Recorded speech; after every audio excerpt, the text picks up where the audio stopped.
Real Estate Investment Summit, brought to you by ETH, which is part of the Economic Times. This summit is one of the many efforts by the Times Group to promote national growth by recognizing the developments in the sector and by bringing together key stakeholders to meet, mingle, deliberate, discuss, and strategize the way ahead towards wholesome growth.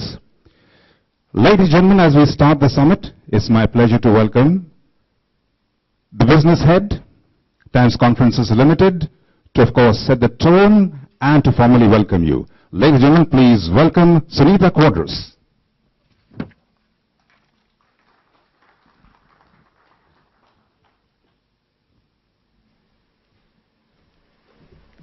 Thank you, Elric. Good morning, ladies and gentlemen. It's a pleasure for me to be here in the midst of leaders who've contributed and boosted the growth of real estate in India. India is poised to become the third largest market by 2020. And for all of us here, we know that it has gone through its own shares of highs and lows.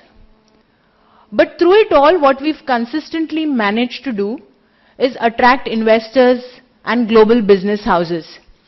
So this is in fact encouraging for all of us.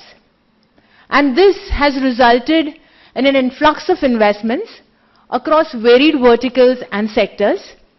And that stands true for the real estate sector as well. As per a FICCI report, the sector has been growing for roughly around 20%.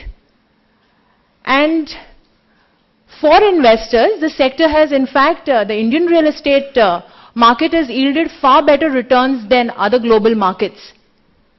India today is amongst the top 20 favored investment destinations. And that says a lot, I think, for all of us. This investor interest has been fueled by varied reforms. So while there are certain, clarifications and clarity that's required over the reforms, but generally, we do find that reforms like FDI, 100% FDI, reduction of capitalization in wholly owned subsidiaries and JVs have kind of helped the sector. We've received investments to a tune of $3.4 billion in 2012, and that's huge. But at the same time, so while all of this presents a very positive outlook, industry leaders have an alternate view, and we all know that the challenges the industry is facing with policy challenges are predominantly on most of our minds. But the other challenge, the other critical challenge that the industry faces is about lack of availability or lack of funds. And this challenge is actually even further fueled by the fact that we have higher interest rates or depreciating currency. And all of this ensures that, investors as well as stakeholders adopt a very cautious approach. So the question for us here today is that the real estate market is lucrative for investors, but at the same time, we are still grappling, the industry is grappling with so many financial challenges.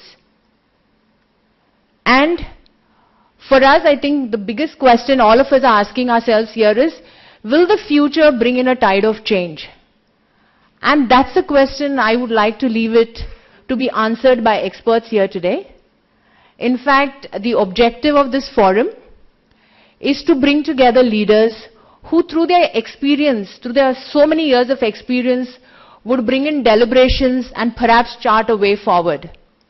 I now formally open this day for a series of discussions, and I do hope all of you present here have an insightful day. Thank you. Thank you, Sunita, for that warm welcome and for setting the tone of the event. Thank you so much.